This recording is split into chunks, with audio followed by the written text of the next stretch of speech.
Welcome back বয়স, welcome back to Ratul ভাইয়ের জ্ঞানী কথাবার্তার শো। আজকে আমরা অনেকদিন পর আবার চলে আসছি একটা নতুন বিষয়ে কথা বলার জন্য। এখন এইটারে আমরা কোনো ফান ফ্যাক্ট বা অন্য কোনো অ্যাঙ্গেলে নিব না, জিনিসটার আমরা শর্টকাটে রাখি। তো গত কিছুদিন যাবৎ বাংলাদেশের অবস্থা আমাদের মোটামুটি সবারই জানা।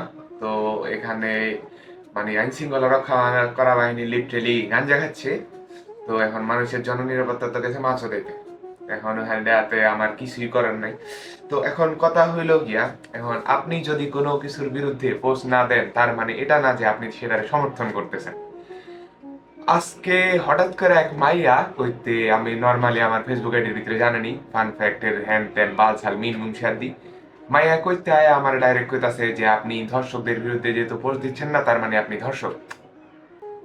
এটা দেখার পরে আমি আধা ঘন্টা পুরো চোখ খেয়েছিলাম যে ভাইয়া কইলোটা কি এটা।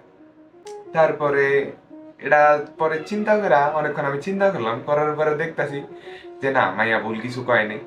তো এখন সবাই লিটারেলি দেখা যাচ্ছে যে বাংলাদেশে 2019 সালে হারকিউলিসের একটা কাহিনী হয়েছিল, সেই জন্য তারা হারকিউলিসের খুঁজতেছে। এখন if you can find the Hercules, be the Hercules.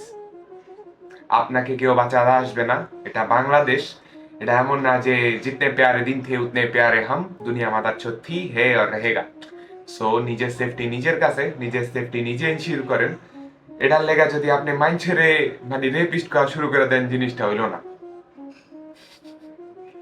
যাই হোক, সবাই নিজ নিজ অবস্থান থেকে ভালো থাকেন, সুস্থ থাকেন, যে যেখানে থাকেন ভালো থাকেন, এই আশাই করি।